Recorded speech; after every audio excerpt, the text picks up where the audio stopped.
ছাগলেতে কিনা খায় কিনা বলে পাগলে।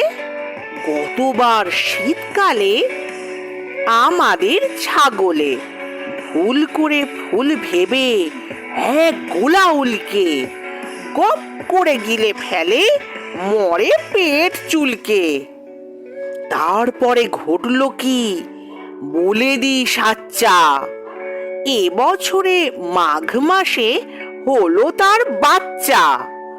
বাচ্চার রূপ দেখে হাসি প্রাণ খুলে রে, গায়ে তার সোয়েটার বোনা সেই উলে রে।